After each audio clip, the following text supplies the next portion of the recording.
datang bawa pujian, bersama memuji-Mu Tuhan.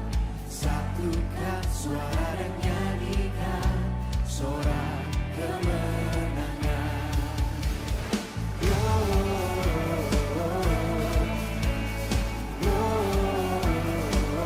Gloria, besar Tuhan, ditinggikan di atas segalanya.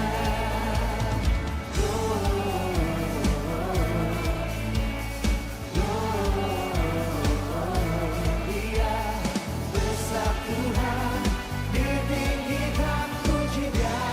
Gloria.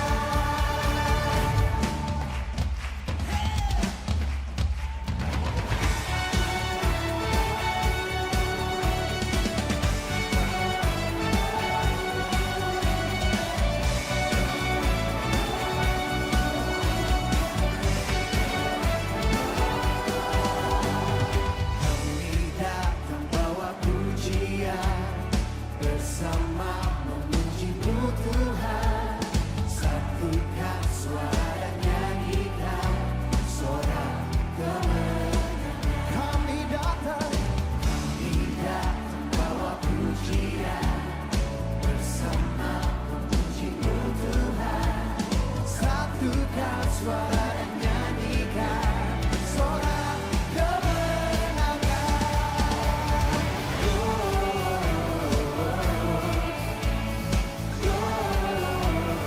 Gloria, besar Tuhan, ditinggikan di atas segalanya.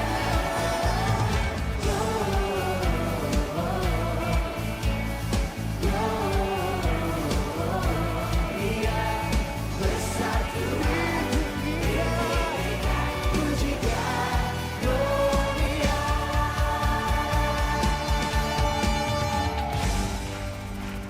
Tuhan berhasil, amin. Berikan tepuk tangan buat Tuhan, saudara.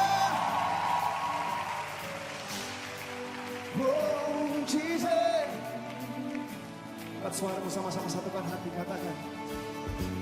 We give you glory, we give you honor, we give you praise for all that you are.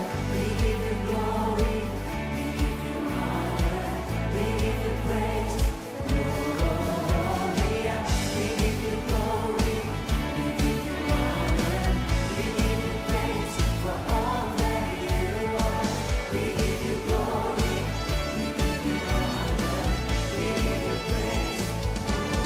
Gloria, we give you glory, we give you honor, we give you praise for all that you are.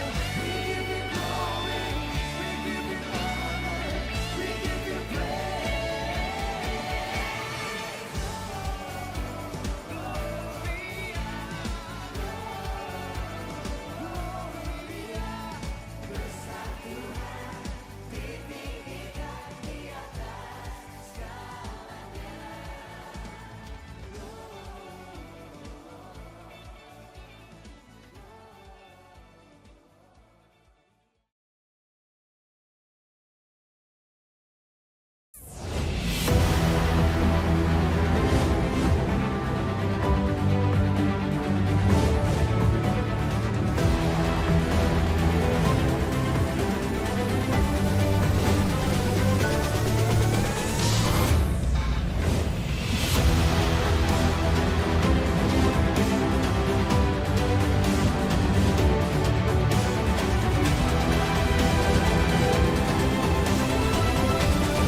tahun 2023, khususnya pada 28 Juli 2023. Kelas 9A SMP Kristen Gamaliel Makassar mengambil inisiatif untuk merancang inovasi baru dalam pelaksanaan ibadah.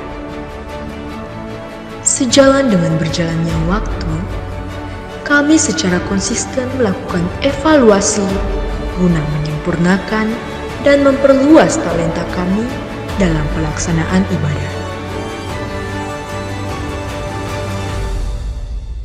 Kami dari kelas 9A bertekad dan berharap semoga di tahun 2024 ini kami dapat melayani Tuhan dengan lebih baik dari sebelumnya. Tuhan Yesus memberkati.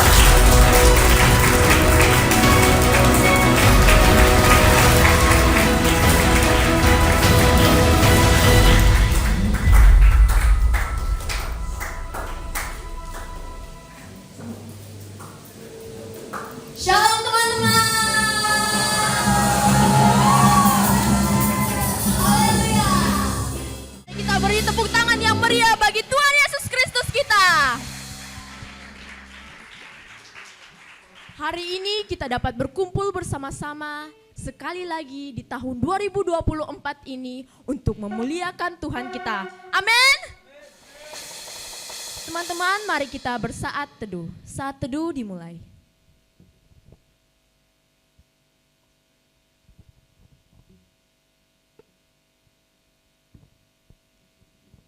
Saat teduh selesai. Sekali lagi saya mengundang teman-teman untuk bangkit berdiri.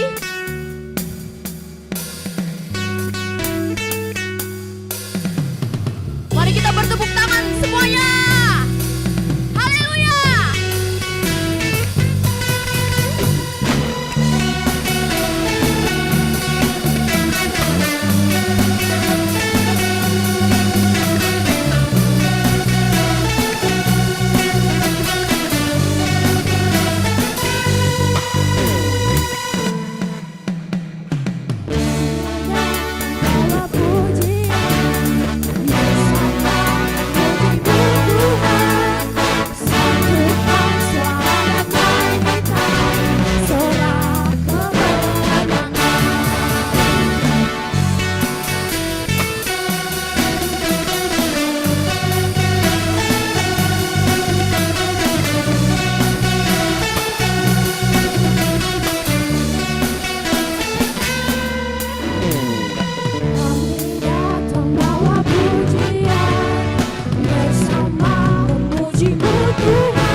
Mari kita bersatu dalam doa.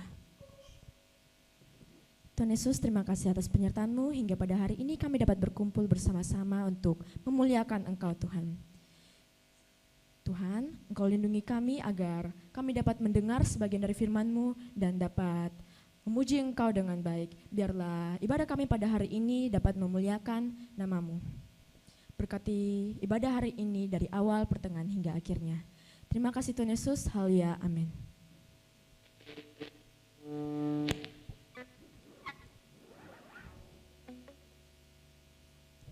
Teman-teman, mari kita mengangkat pujian pilihanku.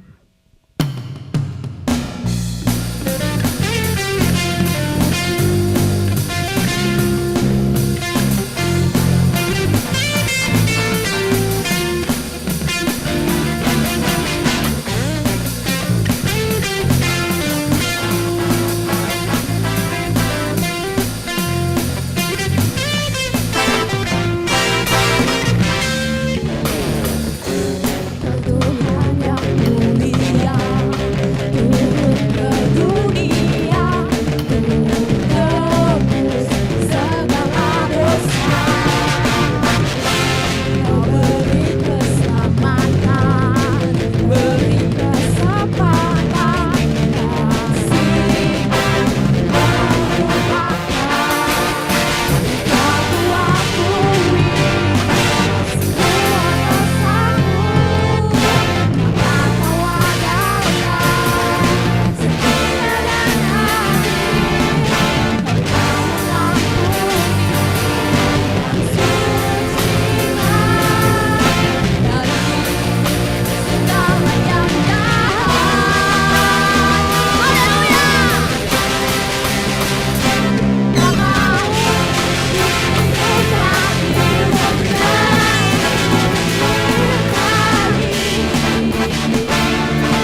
kita patut bersyukur karena kita ada hingga 2024 ini karena anugerah Tuhan. Amin.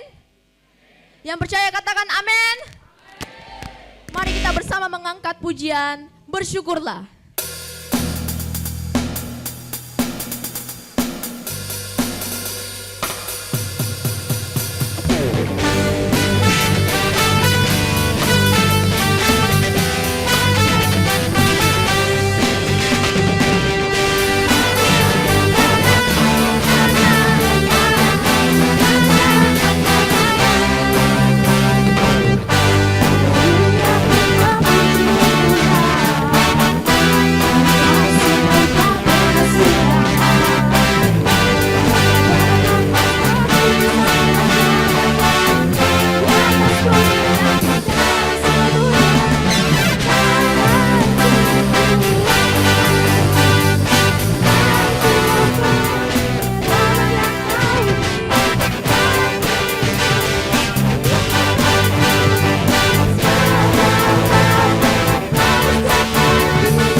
Teman-teman dipersilakan untuk duduk.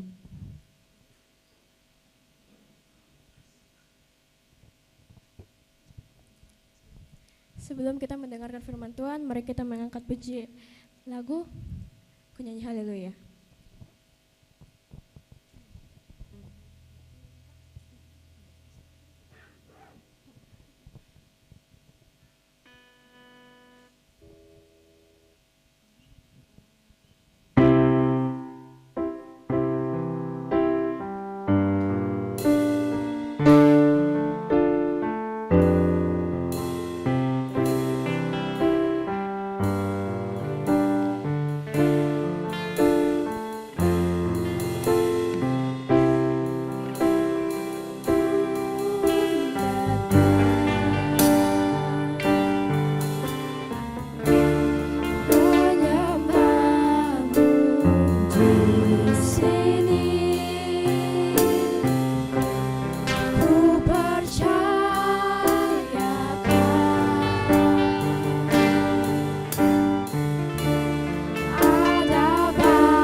persilakan kepada Evangelis Ari.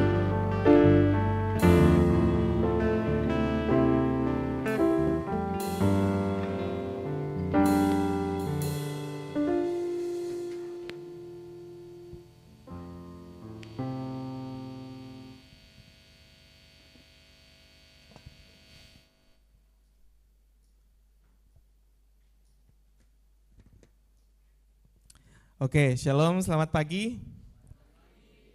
Ya, ini ada perubahan ya. Perubahan, maksudnya mangkoknya udah nggak ada lagi, jadi berganti ke standbook. Nah, seperti yang sudah dipublikasikan, hari ini kita akan sama-sama merenungkan satu bagian firman Tuhan yang diberi judul itu Iman di Tengah Kebimbangan Hidup. Nah, sebelum itu mari kita sama-sama berdoa.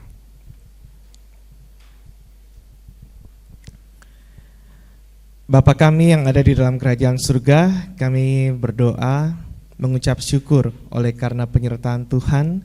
Kami boleh hadir, kami boleh ada di dalam kondisi yang baik. Itu semua karena Tuhan menjaga dan memelihara kami. Terima kasih untuk kesempatan ini kami boleh beribadah bersama-sama. Dan kami akan merenungkan sebagian dari kebenaran firman-Mu. Biarlah Tuhan boleh memberkati jam pemberitaan firman Tuhan, dan kiranya Tuhan juga boleh mengurapi kami, sehingga sungguh satu benih firman-Mu tidak ada yang lalu daripada kami. Kami menyerahkan jam ini ya Bapa, di dalam nama-Mu kami berdoa. Amin. Mari kita sama-sama membuka satu bagian firman Tuhan.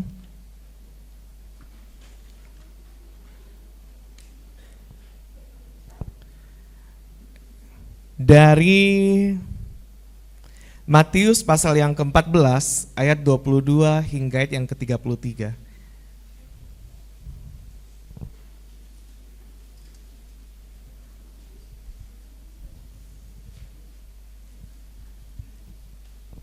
Matius pasal yang ke-14 ayat yang ke-22 hingga ayat yang ke-33.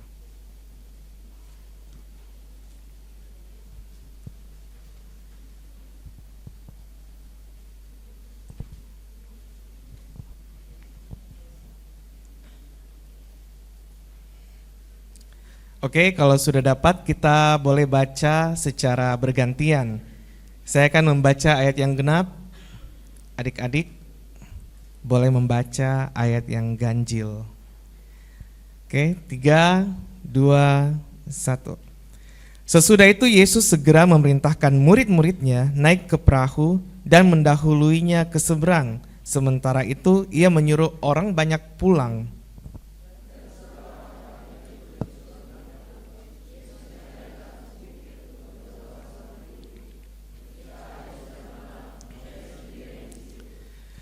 Perahu murid-muridnya sudah beberapa mil jauhnya dari pantai dan diombang-ambingkan gelombang karena angin sakal.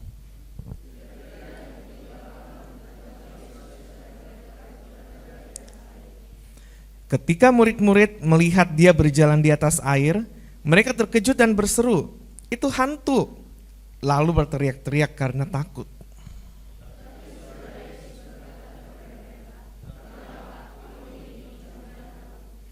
Lalu Petrus berseru dan menjawab dia, "Tuhan, apabila engkau itu, suruhlah aku datang kepadamu berjalan di atas air."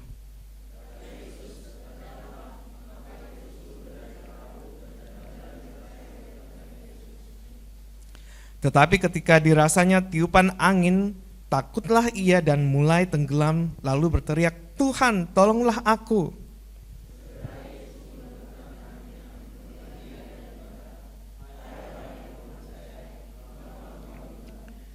Lalu mereka naik ke perahu dan angin pun redalah.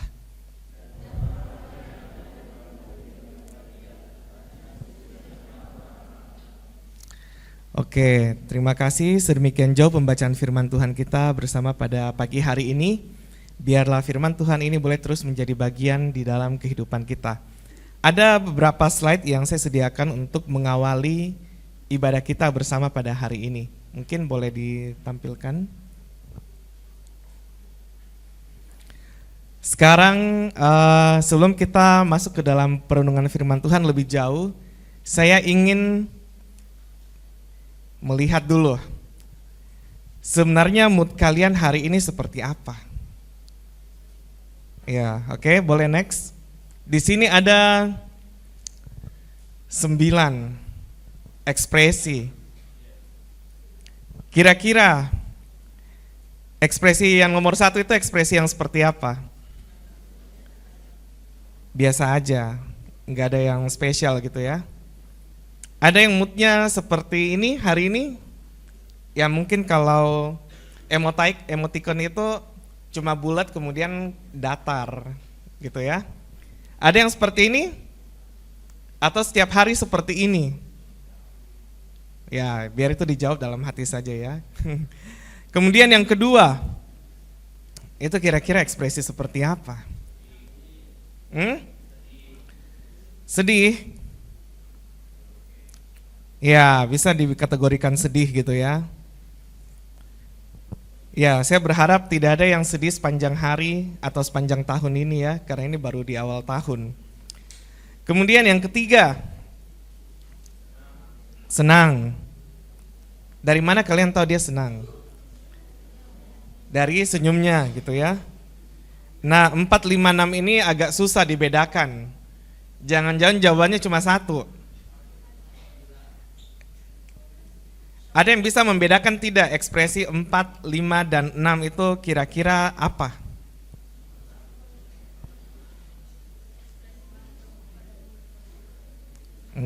Tidak, itu mimik wajah. Ekspresinya kaget dan kaget gitu ya, shock dan shock. Jadi agak susah dibedakan, ternyata shock itu punya banyak gesture gitu ya. Kalau yang nomor 7,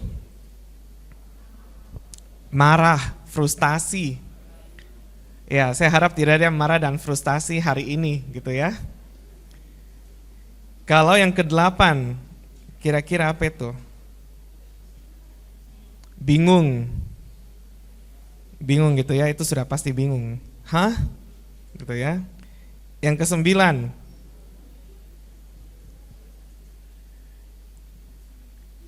apakah dia kelelahan, ataukah dia sedang berdoa, atau dia bagaimana? Ya itu cuma dia yang tahu gitu ya. Nah, salah satu dari ke-9 ekspresi ini, ada 1 yang menggambarkan tema kita bersama pada hari ini, yaitu berkaitan dengan kebimbangan di dalam menjalani kehidupan ini. Sudah pasti itu bukan ekspresi nomor 4, 5, dan 6, karena itu ekspresi orang shock gitu ya, bukan ekspresi orang ini. Kira-kira menurut kalian ekspresi yang menggambarkan kebimbangan atau kegalauan itu ekspresi nomor berapa? Nomor 8. 8 tadi kan kita sepakat bingung. Bimbang itu beda tipis dengan bingung begitu ya. Tetapi bukan itu.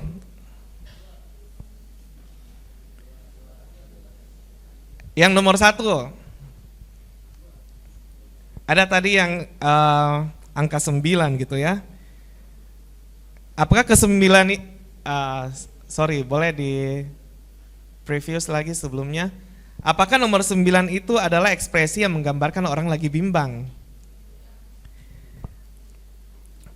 Bimbang itu biasanya jatuh kepada ekspresi nomor pertama dan kedua. Ada yang mengekspresikannya dengan datar, ada juga yang mengekspresikannya dengan sedih. Siapa yang pernah bimbang atau galau di sini? Pasti semua orang pernah bimbang ya. Oh ini lagi bimbang. Ya, sebenarnya bimbang itu apa sih menurut kalian? Terkadang kita itu bisa memberi nama, oh saya ini lagi bimbang. Tapi kita tidak tahu sebenarnya bimbang itu apa. Jadi biasanya orang cuma dengan sederhana itu bilang itu galau gitu ya. Nah, kalau kita melihat dari kitab bahasa Indonesia kita yaitu KBBI, boleh di next. Bimbang itu artinya merasa tidak tetap hati. atau kurang percaya atau ragu-ragu. Kemudian ada juga perasaan khawatir atau cemas. Nah, ini adalah yang namanya bimbang. Jadi bagi kalian tadi yang merasa pernah bimbang, apakah masuk di dalam kategori tidak tetap hati atau kurang percaya, ragu-ragu, khawatir, cemas? Nah, jadi kalian sudah bisa menamai perasaan kalian sendiri, apakah benar-benar itu bimbang atau sekedar merasa bimbang gitu ya. Nah, satu hal yang pernah mengejutkan saya berkaitan dengan kebimbangan ini, ada satu tokoh yang saya percaya kalian semua sudah kenal.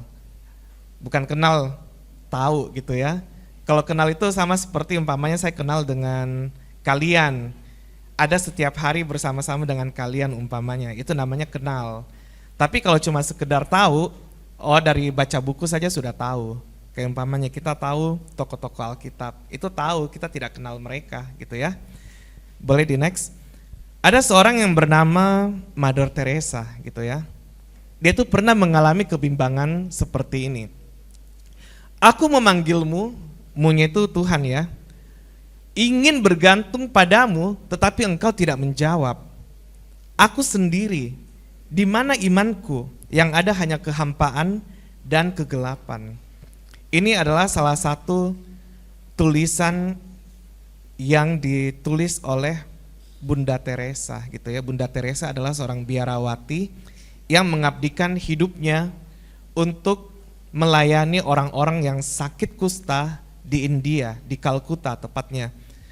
Sebagai seorang biarawati, dia itu tentu memiliki hubungan pribadi dengan Tuhan itu setiap hari. Saat teduh setiap hari, berdoa setiap hari, dan melayani orang-orang yang sakit kusta setiap hari.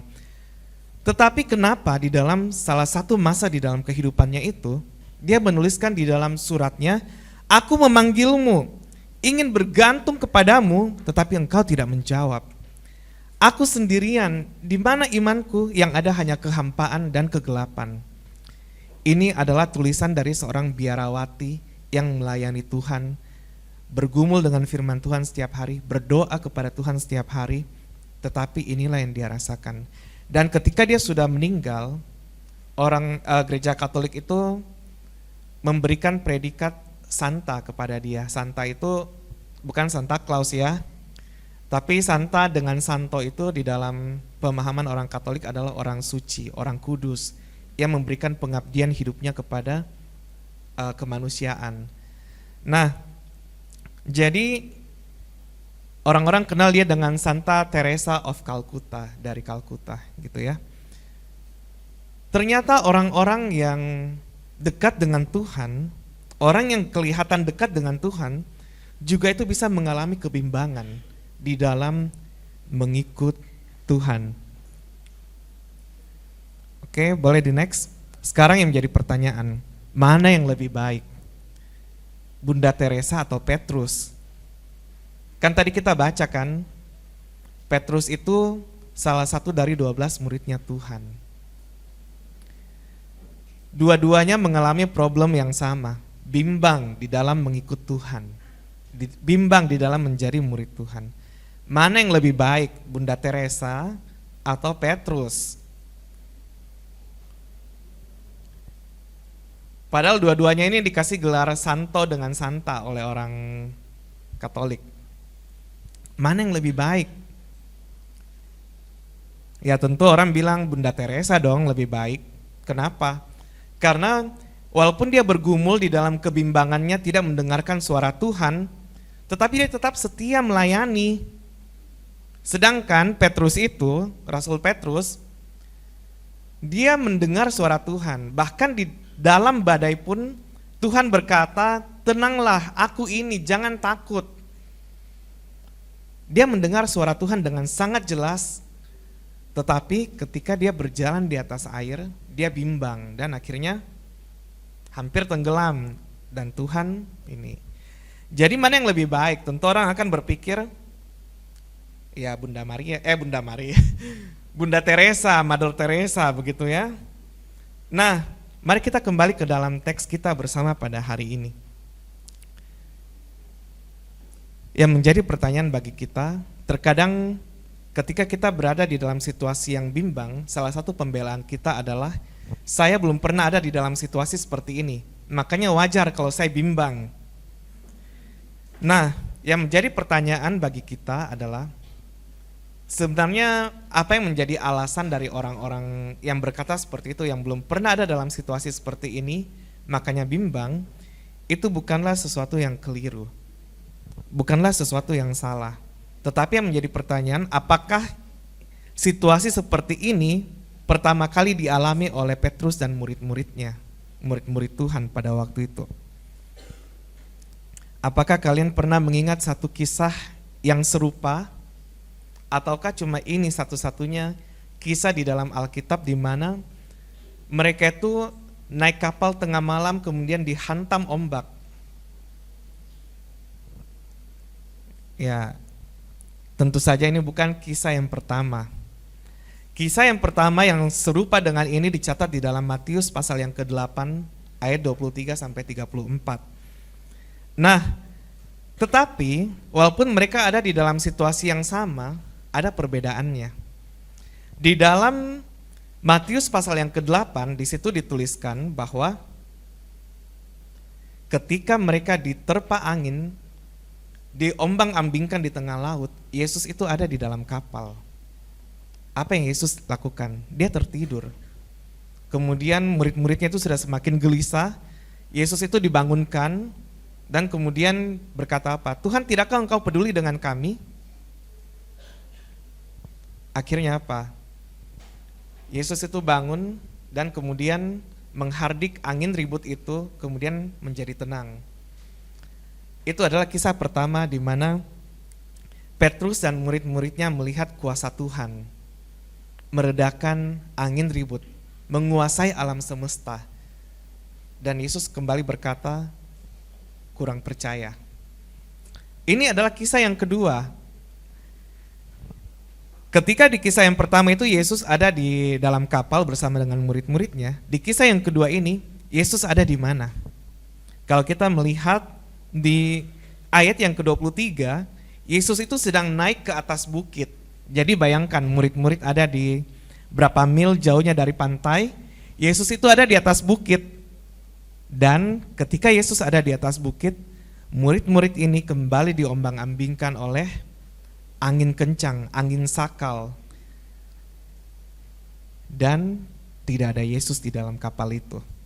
Kira-kira ketika ada Yesus saja di dalam kapal, mereka itu gelisah, kepanikan gitu ya. Kali ini tidak ada Yesus, mungkin lebih gitu ya. 100 kali lebih gelisah, 100 kali lebih khawatir dari biasanya. Sehingga apa yang terjadi? Mereka itu tidak tahu harus berbuat apa sebenarnya. Satu-satunya tumpuan harapan mereka, karena mereka adalah nelayan yang profesional, mereka cuma berharap jangkar yang mereka sematkan di laut ketika badai itu tidak putus. Kalau putus sudah, mereka langsung ketemu Bapa di surga, gitu ya. Nah, yang menjadi pertanyaan, apakah Yesus tahu?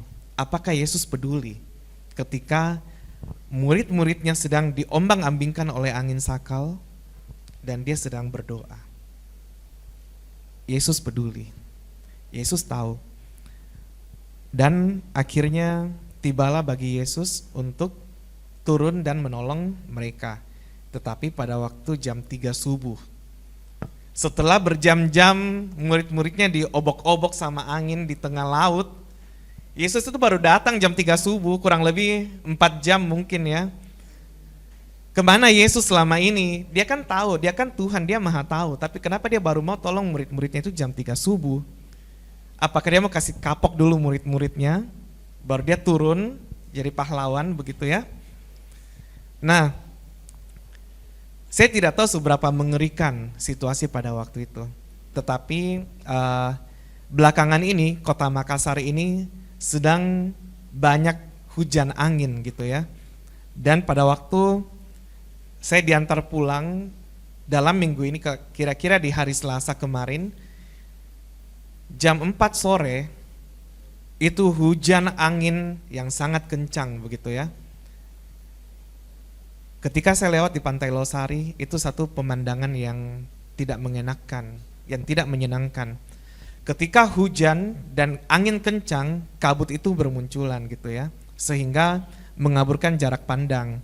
Yang tadinya kalau kita dari Pantai Losari lihat ke CPI itu dengan jelas, kali ini banyak kabut. Itu bukanlah sesuatu yang menyenangkan.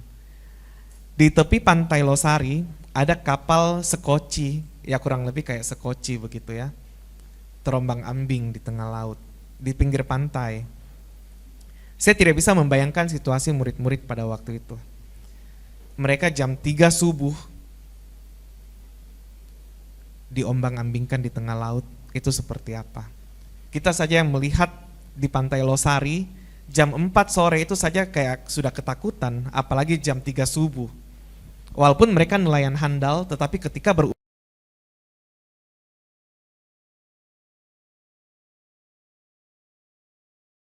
meredakan angin ribut itu. Nah, kembali ke pertanyaan itu tadi. Kenapa sih Yesus itu baru mau tolong murid-muridnya jam 3 subuh?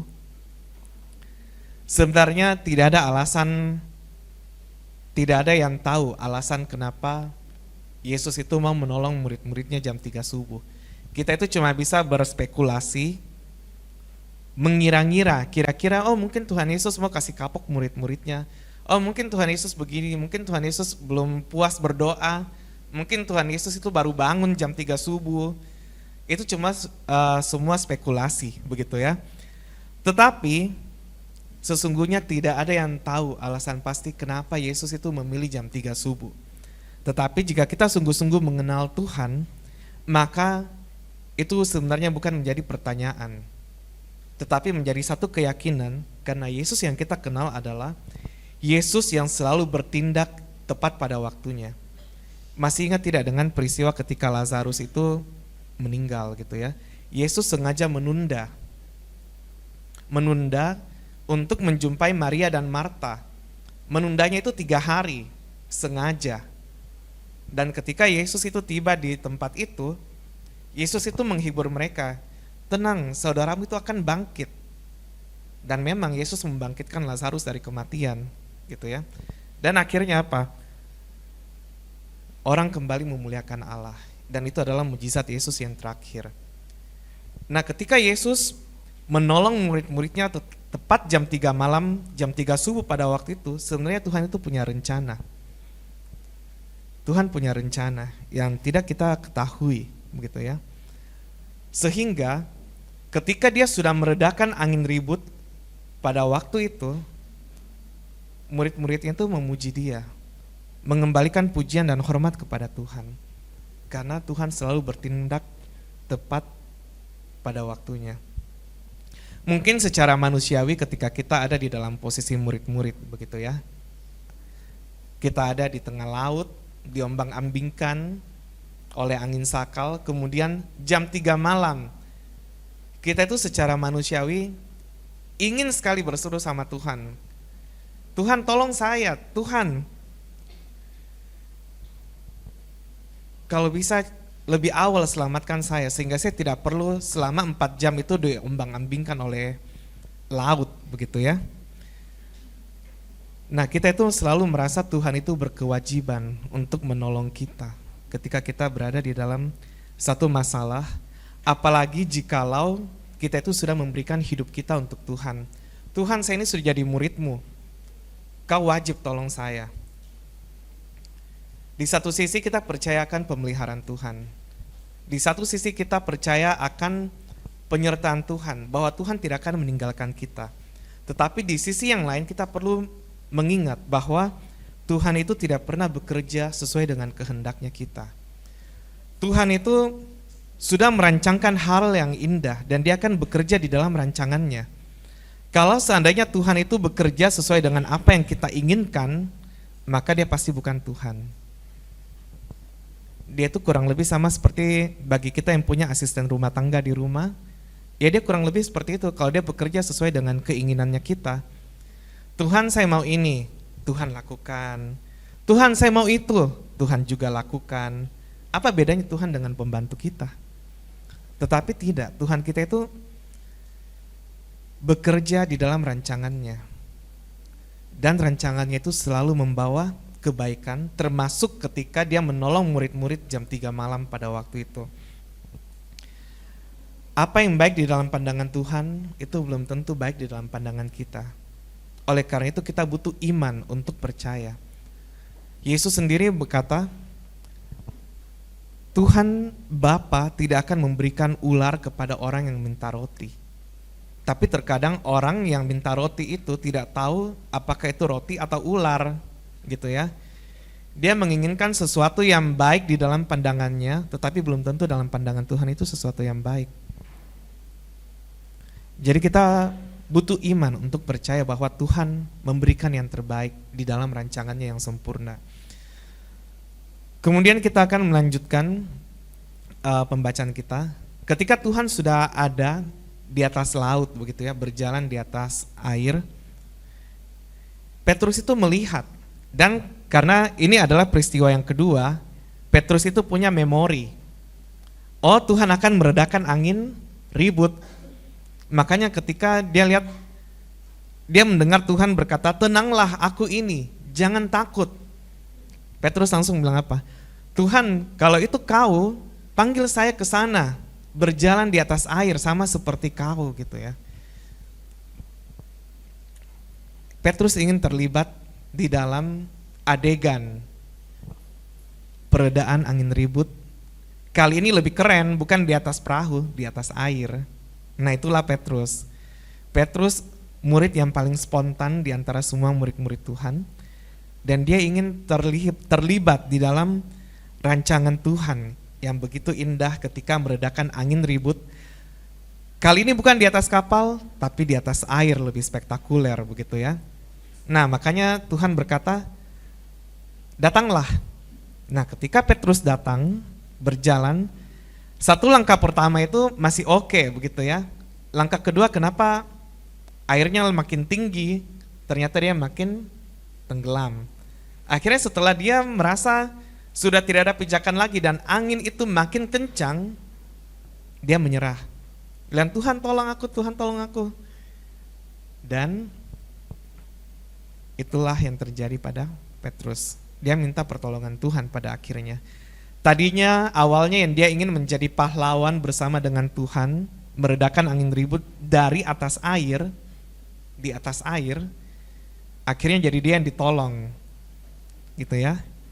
Nah, dari peristiwa ini sebenarnya ada satu hal yang harus kita pelajari bersama-sama.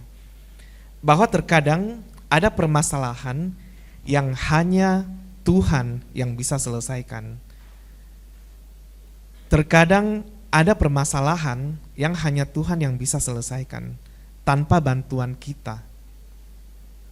Permasalahan apakah itu? Permasalahan paling esensial di dalam kehidupan kita sebagai orang percaya, yaitu dosa. Tuhan itu tidak membutuhkan bantuan kita untuk menyelesaikan dosa-dosa kita. Tetapi dosa itu diselesaikan oleh Dia sendiri. Terkadang ketika kita menjalani banyak masalah di dalam kehidupan kita, kita itu selalu ingin terlibat di dalam penyelesaian masalah itu. Baik masalah kita maupun juga masalah temannya kita. Itu tidak masalah, tidak menjadi satu hal yang ini ya. Malah itu sesuatu yang baik, karena kita peduli dengan teman kita. Tetapi sekali lagi, apakah kita itu ingin menolong teman kita, tapi itu di dalam kapasitas kita? Itu yang menjadi pertanyaan. Sama seperti ketika Petrus ingin berjalan di atas air, dia itu tidak ada di dalam kapasitas untuk berjalan di atas air karena dia adalah manusia yang secara hukum alam pasti akan tenggelam. Beda dengan Tuhan Yesus yang 100% Tuhan, 100% manusia yang berkuasa atas alam. Ketika dia berjalan di atas air, tidak ada settingan apapun, dia mampu karena dia Tuhan gitu ya. Nah, apakah kita memiliki kapasitas untuk menolong teman kita Itu dia menjadi pertanyaan. Kalau kita punya kapasitas untuk menolong teman kita, Tuhan pasti akan memberkati kita untuk menjadi berkat bagi teman yang kita tolong. Tapi kalau seandainya itu cuma modal nekat, bersedia mengambil risiko, kemudian tetapi tidak punya kapasitas, itu butuh iman sebesar biji sesawi. Tahu seberapa besar biji sesawi itu? Itu sangat kecil. Jadi ketika Yesus berkata iman sebesar biji sesawi, itu sebenarnya sedang mengkontraskan sesuatu yang kecil tapi seolah-olah kelihatan besar. Dan ketika Petrus berjalan di atas air, itu menunjukkan bahwa dia tidak punya iman sebesar biji sesawi, karena dia tenggelam. Sedangkan Yesus berkata, kalau kau punya iman sebesar biji sesawi, kau perintahkan itu gunung untuk pindah, dia akan pindah. Tetapi sayangnya tidak, Petrus tidak memiliki iman seperti itu. Oleh karena itu, ketika kita ingin menolong orang, itu baik begitu ya. Tapi tidak hanya cukup dengan modal nekat, tidak cukup untuk mengambil risiko, tetapi kita juga harus punya kapasitas. Tetapi kalau kita sungguh-sungguh ingin menolong orang itu, tapi kita tidak punya kapasitas, kita bisa minta pertolongan daripada Tuhan.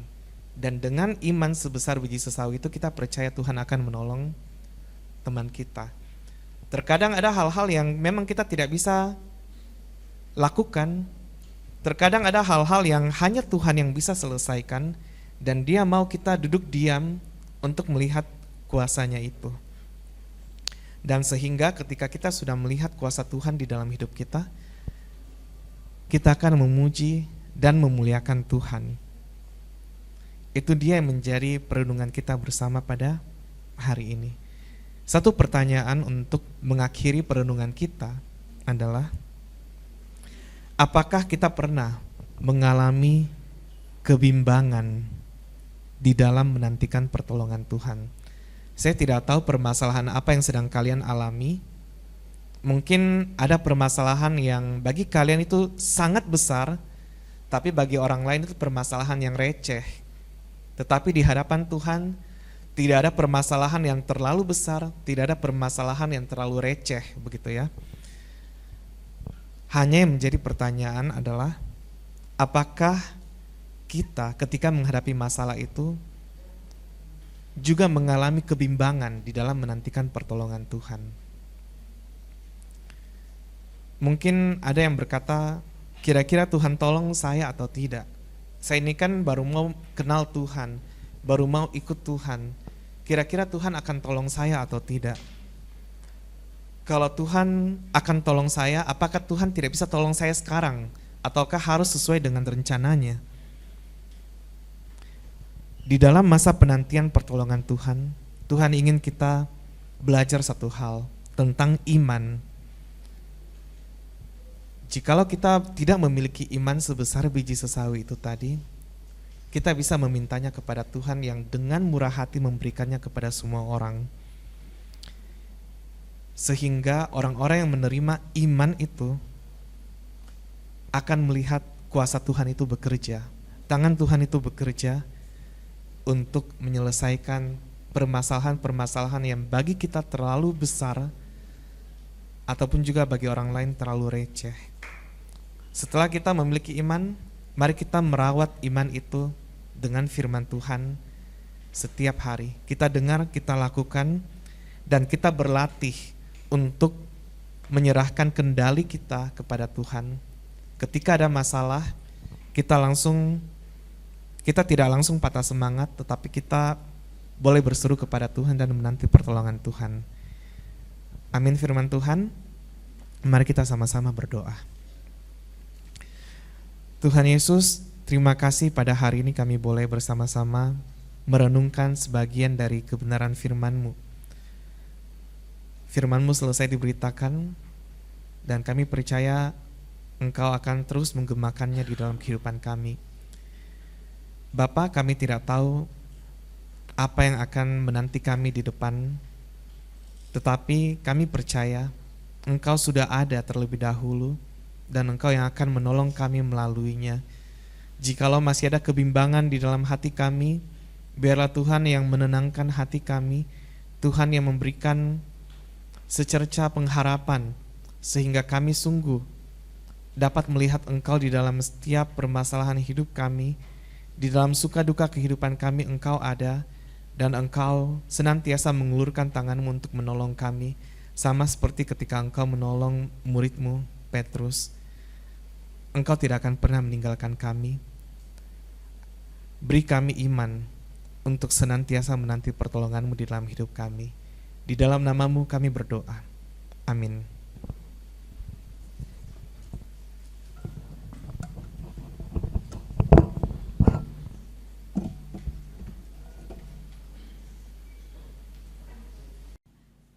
Haleluya, terima kasih atas firman yang telah dibawakan oleh Evangelis Ari. Tiba saatnya kita akan memberi sebagian dari yang kita punya.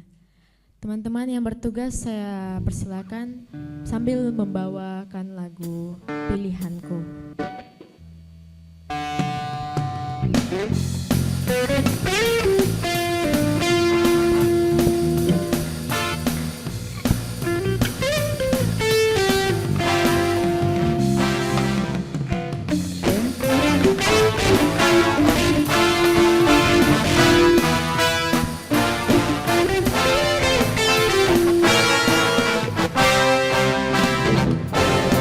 Tuhan yang mulia turun ke dunia,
persembahan akan dipimpin oleh Chelsea.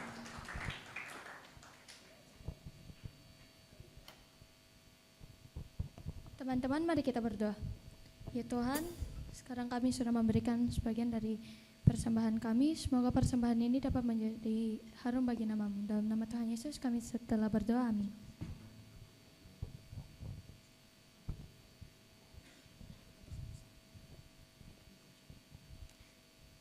Saatnya kita mengakhiri ibadah ini, mari kita mengangkat pujian, kami memuji kebesaran.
Doa berkat oleh Sarah Ari.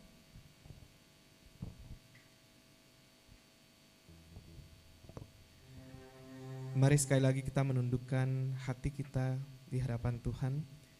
Kita mengucap syukur karena oleh pertolongan Tuhan kita dapat menyelesaikan ibadah pada hari ini. Bapa kami yang ada di dalam kerajaan surga, terima kasih untuk firman-Mu yang sudah boleh diberitakan. Biarlah firman-Mu ini boleh menjadi bagian dari hidup kami, perjalanan iman kami, dan biarlah Engkau sendiri yang akan menuntun kami untuk terus berjalan di dalam rancangan-Mu yang sempurna. Kami akan kembali melanjutkan aktivitas kami ya Bapa.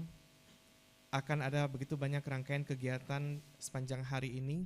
Biarlah Tuhan boleh terus bekerja di dalamnya, sehingga kami terus dapat merasakan hadirat Tuhan dan berkat yang berasal daripada Tuhan di dalam setiap kegiatan yang kami lakukan. Dan kiranya kasih dari Allah Bapa menaungi kami semua, keselamatan di dalam Tuhan kami Yesus Kristus menjadi bagian kami, dan biarlah persekutuan di dalam Roh Kudus boleh terus memelihara iman kami hari ini sampai selama-lamanya. Amin. Teman-teman boleh duduk kembali.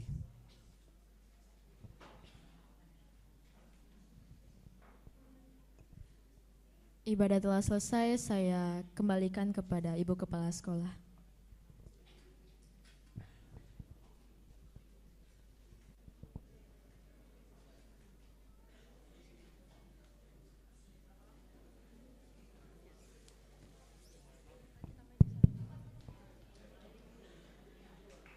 Ya, selamat pagi.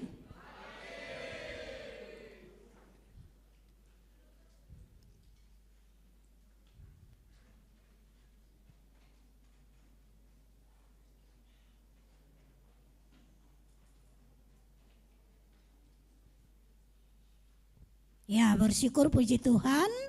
Hari ini kita ibadah kedua ya di semester 2 ini.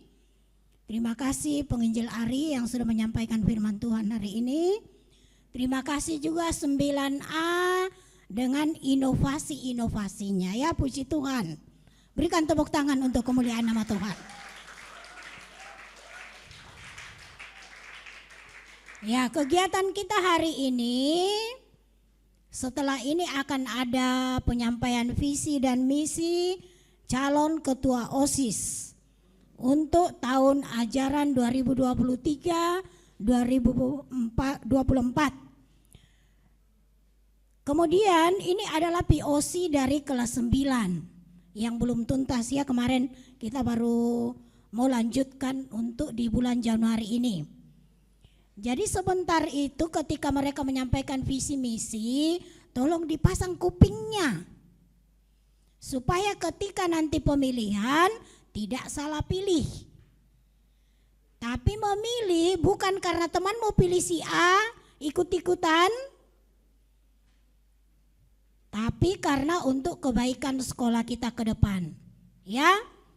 Nanti akan dilanjutkan Selasa besok dengan debat. Nah, di situ akan lebih kelihatan lagi apa yang mereka mau rencanakan untuk sekolah kita ke depan. Dan terakhir, Senin depan itu pemilihan, hakmu untuk memilih dari 1 sampai 4, ada 4 calon. Ya, jangan tutup mata langsung coblos, tidak. Bukan begitu kalau anak Tuhan. Ya, kita pilih yang terbaik untuk sekolah kita, bukan karena temanmu, tapi karena programnya yang bagus. Oke, itu yang pertama. Yang kedua, kita sudah mau di akhir bulan Januari. Tidak terasa kan? Hari demi hari berlewat. Yang di belakang ngobrol. Tidak terasa ini Januari akan selesai. Yang pertama dari Januari adalah SPP. Tolong dong diingatin orang tua. Ya, ini sudah mau akhir Januari, sebentar lagi masuk Februari. Kalau tidak Januari nanti numpuk jadi 2 bulan. Kali 2 nih tambah berat ki kodong orang tuamu. Tolong ingatkan orang tua ya, supaya diselesaikan SPP. Yang sudah sampaikan terima kasih kepada orang tua. Ya. Yang berikutnya, kegiatan kita hari ini lagi lanjutnya setelah ini itu nanti akan belajar. Ya, jadi akan molor sedikit nanti jam istirahatnya karena kita sesuaikan. Mumpung klub belum ada ya, jadi agak molor sedikit nanti, jadi ikuti bel saja, nanti kami atur di bawah. Yang berikut setelah belajar itu nanti ada bibi. Jadi hari ini kita materinya bibi adalah PA. Kalau PA berarti butuh apa? Bawa turun. Nah, jangan lagi sudah turun naik lagi. Ya, jadi ingat, sebentar kita PA dengan masing-masing officer. Jadi silakan bawa turun Alkitab, bawa catatan karena nanti ada diskusi. Ya, bawa catatan memang sama pulpen. Oke. Yang berikutnya, terakhir nanti di jam klub itu kita pulang tetap seperti biasa ya. Jadi itu untuk persiapanmu untuk minggu depan. Ya. Jadi ini sudah latihan beberapa hari, Miss lihat. Mudah-mudahan sudah siap. Jadi kegiatan kita minggu depan Senin sampai Selasa tetap belajar seperti biasa ya. Ikuti jadwal. Rabu sampai Jumat itu baru klub festival. Di situ tunjukkan mana talentamu. Ya. Rabu sampai Jumat. Jadi kalau temanmu atau wali kelasmu percaya kamu bisa dengan itu, ya ayolah. Begitu. Jangan cuma jadi penonton, harus ambil semua bagian supaya kelasmu nanti bisa jadi pemenang. Mau menang? Ya, berjuang dong. Nggak ada yang bisa orang menang kalau tidak berjuang. Harus berjuang. Oke? Ya. Kemudian yang berikutnya jangan lupa hari Minggu Jam 4 apa? Halo? Hari Minggu jam 4 apa? Ya, di Samiun ya. Ya itu saja penyampaian untuk hari ini. Kita akan lanjut dengan penyampaian visi dan misi. Silakan misiwan yang atur.